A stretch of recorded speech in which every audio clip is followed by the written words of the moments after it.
Olá pessoal, sejam bem-vindos à TV Escola Jaboatão. Eu sou o professor Vinícius Nascimento, professor de Ciências, e nossa aula hoje vai para os sextos anos. Nós vamos falar sobre células procariontes e eucariontes. Para que a gente entenda sobre isso, a gente precisa saber o que é uma célula.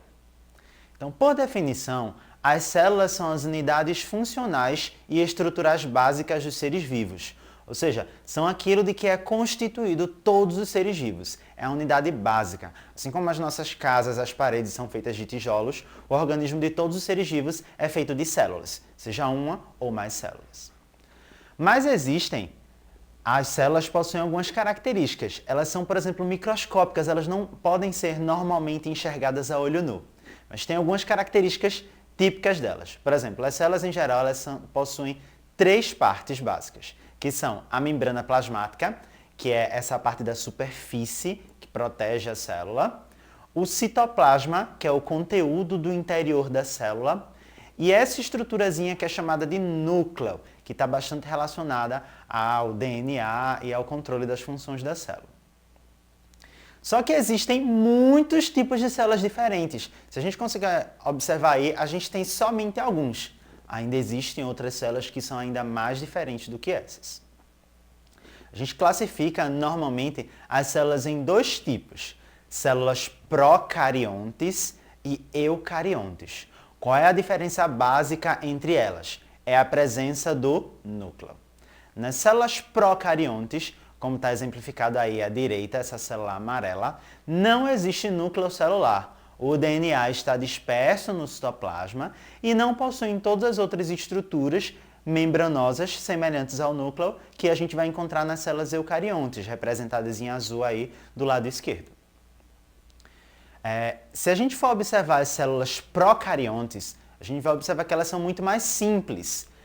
Dentro do seu citoplasma, a gente vai encontrar basicamente o material genético, o DNA aí, representado por essas listras avermelhadas, e ribossomos dispersos no seu citoplasma, que estão relacionados ao processo de produção de proteínas para a constituição da própria célula. Além disso, nas células procariontes, a gente comumente também pode encontrar uma estrutura denominada de plasmídeo. E o que é o plasmídeo? É uma sequência de DNA extra, além do DNA bacteriano, que pode dar algumas propriedades, algumas características ou capacidades especiais a essa célula. O plasmídeo não vai estar presente em todas as células, não vai ser igual também em todas as células da mesma espécie. Ele está ligado a um processo de captação de DNAs diferentes, que vão dar características e capacidades diferentes a essa célula procarionte. Uma outra estrutura também que a gente vai encontrar nas células procariontes é a parede celular.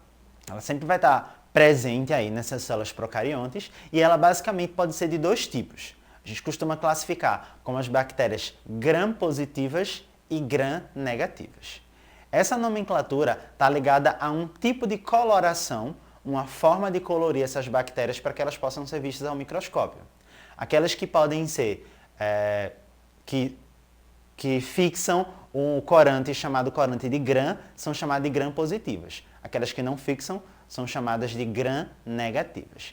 E essa diferença se dá pela própria estrutura da parede celular. Se a gente observar aí, as bactérias gram-positivas, a sua parede celular é basicamente feita dessa camada grossa de peptidoglicano, que vai fixar o corante roxo, que é utilizado na coloração de gram. Já nas bactérias gram-negativas, a gente tem uma camada muito fina de peptidoglicano e por fora tem uma membrana externa que tem uma estrutura semelhante à membrana plasmática que impede que esse corante de gram seja fixado.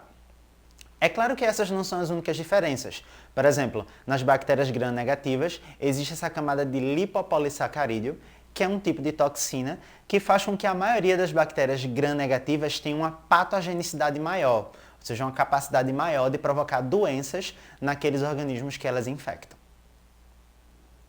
Uma outra estrutura que vai estar presente também em células procariontes é a cápsula. Isso que está sendo representado em verde aí. É uma camada externa feita de açúcares que ela tem funções relacionadas tanto à adesão dessas células, a fixação nas superfícies onde elas estão, como a sua camuflagem Por exemplo, elas podem utilizar a cápsula para enganar o nosso sistema imunológico, para que ele não consiga identificar facilmente essas bactérias, e muitas vezes ele também pode estar ligado à comunicação. Todas essas características são de células procariontes. Mas aqui a gente tem um exemplo de uma célula eucarionte. Se a gente observar, além do núcleo, a gente tem diversas outras estruturas, organelas membranosas, que têm uma constituição semelhante à parede do núcleo e que vai estar presente somente em células eucariontes. Essas organelas membranosas, elas são derivadas de dobramentos da própria membrana plasmática, por isso que elas têm uma estrutura, uma composição muito semelhante. Elas surgiram a partir de movimentos de dobra da membrana plasmática para dentro da célula, formando novas estruturas. Além disso, a gente tem a teoria endossimbiótica, que afirma que algumas das estruturas das organelas que estão presentes nas células eucariontes, na realidade elas eram células procariontes primitivas, que foram absorvidas e passaram a viver como organismos simbióticos ali dentro, realizando as funções nas quais elas são especializadas. Uma outra estrutura muito importante que não vai estar presente em células procariontes, somente em células eucariontes, é o citoesqueleto. O citoesqueleto é uma rede de tubos e fibras que está dentro de toda a célula eucarionte, formada aí, dos microfilamentos, microtúbulos e filamentos intermediários. E essa rede está ligada à movimentação das estruturas dentro da célula e até à manutenção e modificação da estrutura da membrana plasmática, do formato da célula. Então, graças a essa rede de tubos e ramificações, as organelas são movimentadas dentro e a própria membrana plasmática pode modificar a sua forma através do dobramento e da transformação desses tubos. Uma função que as células eucariontes realizam graças a esse citoesqueleto são justamente os processos de endocitose e exocitose. A exocitose é um processo pelo qual a célula transporta uma vesícula de dentro dela com um material que vai ser mandado para fora. Então essa vesícula se funde com a membrana e depois se abre para expelir o material. E os processos de endocitose são justamente o contrário. É o processo pelo qual a membrana da célula, pela atuação do citoesqueleto, sofre uma modificação, um dobramento, para englobar partículas que estão do lado de fora para dentro, formando vesículas que serão utilizadas em outros processos.